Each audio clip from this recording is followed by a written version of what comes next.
Hello viewers, আসসালামু আলাইকুম। মাসরুল agro farm থেকে জানাই সকলকে আন্তরিক শুভেচ্ছা এবং অভিনন্দন। আসলে আমি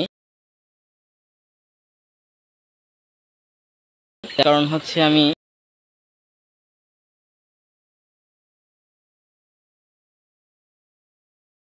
ভিডিওগুলো আপলোড করতে পারতেছিলাম না।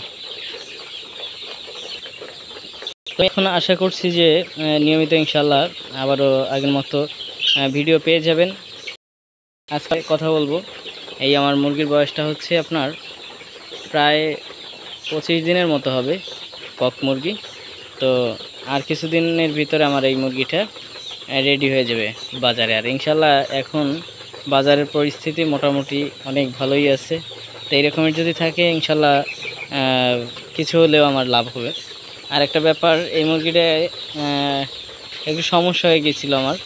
এই মুরগিটায় রানীক্ষেতের দেখা দিয়েছিল।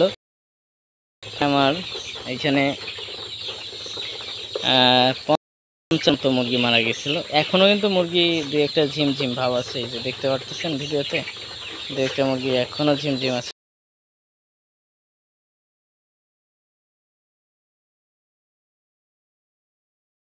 মুরগি লালন পালন করে একটা কথা শেয়ার করবো যে গরমের দিনে কিন্তু গাম্বুরা এবং রানীক্ষেতের প্রভাবটা বেশি দেখা দেয়।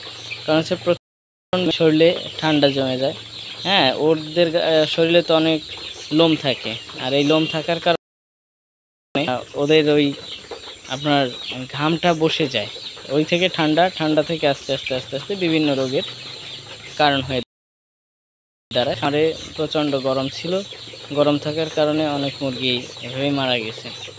তো আপনাদের সাথে যেটা আমি শেয়ার করব সেটা হচ্ছে, আপনার গরমের দিনে যারা লালন পালন করবেন অবশ্যই আপনারা সতর্ক থাকবেন যেন আপনার খামারটাকে শিথিল রাখা যায় এবং মুরগিটা সুন্দরভাবে লালন পালন করতে পারেন।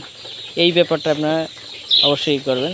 আর আমার এইটা হচ্ছে ফার্স্ট, তো এই আমার কক মুরগি আগে পালার কোনো অভিজ্ঞতা নেই। আমি হচ্ছে মূলত আপনার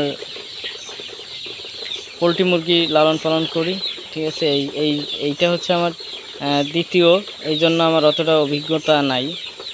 তো আশা করি আপনারা আসলে বুঝতে পারছেন। আর এই সম্পর্কে যদি বিস্তারিত ভিডিও দরকার হয় তাহলে অবশ্যই পেয়ে যাবেন। আজকে এই পর্যন্ত, ভালো থাকবেন, সুস্থ থাকবেন, আল্লাহ হাফিজ।